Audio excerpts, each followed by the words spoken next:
Olá, turma! Chegamos à quarta aula desta sequência didática. Para quem ainda não viu as aulas anteriores, retomem ao material de estudo na plataforma digital e recuperem ou revisem as primeiras sessões. Lá aprendemos a localizar informações explícitas, fazer inferências textuais e inferir sentidos de palavras e expressões. São aulas que passo a passo vão desenvolvendo nossa habilidade em fazer leituras. Lembre-se, fazer leituras não significa apenas decodificar signos, mas interpretar e compreender a intencionalidade comunicativa. E se os textos não trouxerem a linguagem verbal? Será que somos capazes de fazer leituras de imagens? Será que somos capazes de articular elementos verbais a não verbais? É sobre isso que trabalharemos nesta aula. A interpretar textos não verbais e textos que articulam elementos verbais e não verbais, identificar a ironia ou crítica nos gêneros discursivos que articulam linguagem não verbal, inferir a causa da ação de um personagem e a interpretar expressões do personagem tirinhas, e a fazer a valorização da linguagem verbal e não verbal como instrumento de construção da cidadania. Fiquem todos atentos.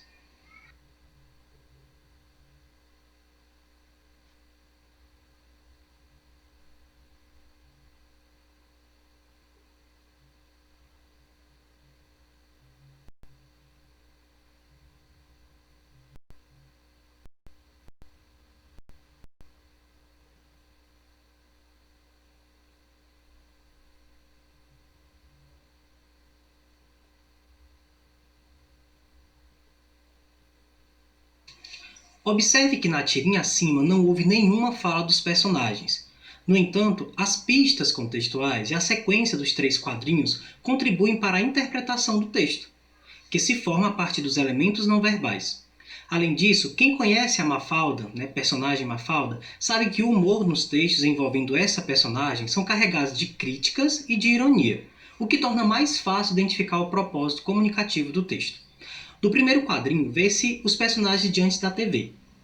As programações exibidas trazem problemas políticos, sociais, ambientais e sugerem que o mundo precisa de cuidados, ao propor de forma figurativa o globo terrestre deitado em uma cama, ao que parece estar febril. Perceba então a importância de ficarmos atentos aos elementos não verbais, utilizados para construir o enredo da tirinha.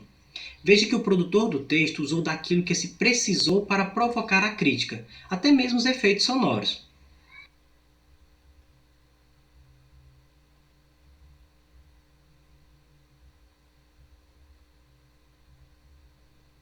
Veja agora outra tirinha. Nela também não há o uso da linguagem verbal, porém os recursos não verbais constroem o enredo e o humor do texto sem prejuízos comunicativos. Em seu caderno, descreva a situação apresentada e o humor provocado ao final da tirinha.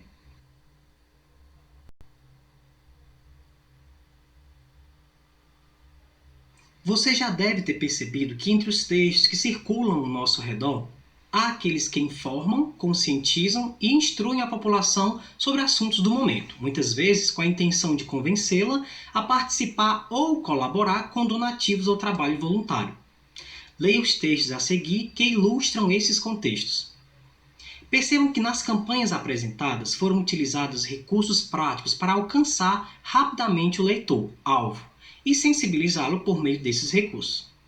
Na primeira imagem, por exemplo, é possível extrair um sentimento materno a partir do beijo da mãe e notar um sentimento de segurança e confiabilidade no rostinho do bebê. Esses aspectos abstratos dirigem o público leitor, gestantes, a conscientizar-se e exigir testes durante o pré-natal. Na segunda imagem, o produtor do texto utilizou cores fortes para alertar a população quanto aos cuidados que devemos ter com o mosquito da dengue. Ele usou recursos imagéticos que sugerem ser o foco da campanha. Na terceira imagem, o desenho de uma casa se forma dentro de um coração. A palavra casa, no contexto atual, já sugere tratar de assuntos pertinentes ao que vivenciamos atualmente. Logo, a articulação dos elementos verbais e não verbais sugerem os cuidados que precisamos ter quanto à pandemia que assusta a sociedade. Por isso, fique em casa. Durante a leitura de textos como esse, é muito importante usar a nossa sensibilidade para extrair o máximo daquilo que o produtor do texto buscou repassar. Para tanto, é de fundamental importância ficarmos atentos às temáticas universais, às competências socioemocionais e à diversidade cultural e social, entre outras questões que os textos possibilitem tratar. Veja que na tirinha da Mafalda precisei fazer uma leitura de mundo e lembrar de temas universais que circulam nossos noticiários. Já na tirinha do Cebolinha e do Cascão, lembrei da empatia, amabilidade, solidariedade, competências socioemocionais que precisamos compreender. Agora analise essa charge que viralizou nas redes sociais. Veja que o desenho traz uma situação sobre um acontecimento recente que causou revolta nos Estados Unidos. Veja também que não há recursos verbais, mas é possível fazer uma leitura especialmente pelas expressões faciais de cada personagem. O policial com as mãos nos bolsos sugere uma leitura perversa e autoritária diante do rapaz negro, que não resistiu à violência do agente. Informação representada pelo espírito que sai do corpo. Quem não acompanhou esse acontecimento certamente não compreenderá a intencionalidade comunicativa. Por isso ressalvo o valor expresso nos recursos verbais que estão intencionalmente ligados ao contexto externo. Na outra imagem, um personagem negro substitui o verbo no passado por outro no presente da série Os Dias Eram Assim, que retratou muito bem períodos da ditadura militar. A articulação dos recursos verbais e não verbais nos fazem perceber a ironia do autor ao denotar que muito ainda se precisa mudar para de fato considerarmos aquelas situações como algo do passado. Interessante, né? Vejamos essa campanha. A finalidade de textos como esse é persuadir, ou seja, convencer a população em geral a colaborar com uma ação muito importante, no caso, a doação de sangue. Nessa situação, podemos concluir a partir de algumas pistas contextuais que o texto nos apresenta através da linguagem verbal, texto, e não verbal, imagem, as intencionalidades da campanha. Diante do texto comunitário, responda em seu caderno. Qual o objetivo dessa campanha? Que tipo de informação o texto da campanha fornece à sociedade? Você acha que há um apelo ou um pedido? Perguntas como essas são muito comuns nas questões de provas externas, especialmente as do Enem, que buscam avaliar sua capacidade de compreensão e interpretação textual. É importante ficar muito atento aos conteúdos que estão ligados a essas perguntas: tipos de linguagem, modo imperativo dos verbos, elementos da comunicação e funções da linguagem. Atualmente, vivemos na era das redes sociais e dos aplicativos de mensagens. Nossa comunicação nesses meios digitais exige-nos cada vez mais a utilização não somente de palavras, mas de imagens, cores e sons para que nos tornemos marcantes nas mídias que utilizamos para manter contatos pessoais e também profissionais. O uso de múltiplas linguagens também pode ser observado no anúncio apresentado anteriormente. Veja. Linguagem verbal é aquela em que se utiliza palavras, signo linguístico na comunicação. Linguagem não verbal, aquela que utiliza imagens, gestos, sons e cores. Linguagem mista, o uso simultâneo dos dois tipos de linguagem. Observe o uso do verbo doar. Doe. Encontra-se no modo imperativo, que tem como principal característica pedir, mandar, solicitar, convidar. Com relação aos elementos da comunicação que se encontra em evidência, percebe-se o receptor, o qual se sensibilizará com a mensagem propagada. E a função da linguagem utilizada é a conativa, chamada também de apelativa, que busca convencer o interlocutor a fazer algo, no caso, a doação de sangue.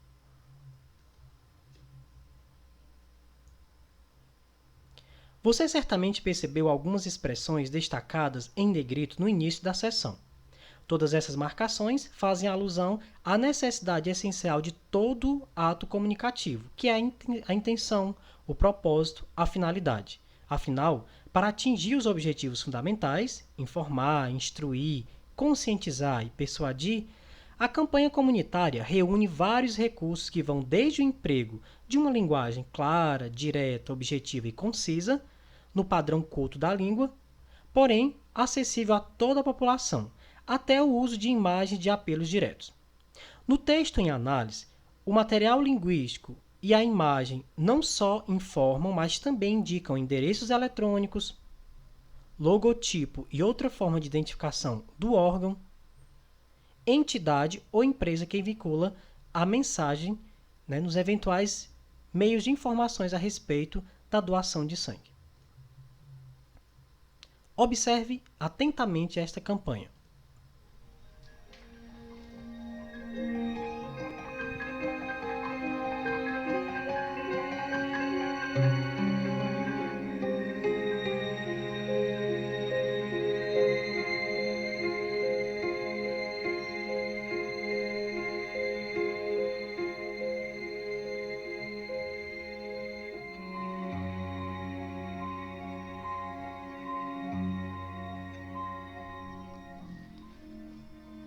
Ao associar a linguagem verbal e não verbal, percebemos uma certa ironia do produtor do texto ao colocar situações acidentais domésticas no lugar da violência contra a mulher. Isso chama a atenção do leitor para as desculpas dadas por muitas mulheres que sofrem agressões dos seus parceiros e não denunciam. Se você observar os detalhes, verá que a cada 15 segundos há registros de violência e a cada 1h30 um registro de feminicídio no Brasil. Veja os recursos sonoros. Observe atentamente a essas expressões faciais das mulheres e observe também o local escuro onde se encontram. Tudo isso foi intencionalmente produzido para provocar uma leitura contextual. Dessa forma, a linguagem verbal e a linguagem não verbal trabalham juntas para a construção do sentido do texto e para o alcance dos objetivos desejados. Retornando ao anúncio da seção anterior, podemos observar que a linguagem não verbal, na parte superior do texto, chama a atenção do leitor não só pelo emprego das letras grandes, mas também pela sua disposição gráfica, destacando a mensagem e tentando repassá-la da melhor forma possível ao interlocutor. O uso de duas linguagens associadas traz para o texto recursos que podem torná-lo mais dinâmico e interativo para quem está lendo. Nesse tipo de texto, o produtor pode recorrer a várias estratégias, que pode ser linguística, rimas, figuras de linguagem, jogos de palavra, entre outras. Visuais, imagens, gráficos, ilustrações, desenhos, entre outros. Gráficas, tamanhos, formas de letras, cores e outras possibilidades. E até mesmo gestuais, corporais e sonoras, quando os textos são divulgados em mídias digitais. Tais recursos utilizados em textos utilizam-se dessa linguagem mista para provocar diversas interpretações. Agora que você já conhece as pistas para interpretar textos não verbais e textos que articulam a linguagem verbal e não verbal, chegou o momento de ter contato com alguns desses gêneros textuais que circulam no nosso cotidiano e de perceber como a nossa capacidade de interpretar textos verbais e não verbais é sempre recorrente e exigida diante das mais diversas situações de comunicação em que circulamos. Leia atentamente o texto a seguir. A que gênero pertence o texto expresso? De que assunto se trata? O que se pode inferir da expressão dos personagens no primeiro quadrinho? O que se pode inferir dessa mesma expressão já no terceiro quadrinho? O que sugere a direção do olhar e o sorriso deles? Para entender o humor da tirinha, verifica-se a relação das expressões faciais e a fala dos personagens. O que a fala do personagem no último quadrinho revela-nos sobre os sentimentos em relação a outra personagem? Preencha o quadro, destacando o comando a partir da observação do quadrinho da tirinha em estudo. Agora é com você. Desafie-se e coloque em prática o conhecimento adquirido nas aulas. Responda ao quiz abaixo, elaborado com base nesse assunto e veja como se sai nesse teste. A qualquer momento você pode rever a aula ou o material em PDF anexado nesta atividade. Desejo a todos bons estudos e até um próximo encontro.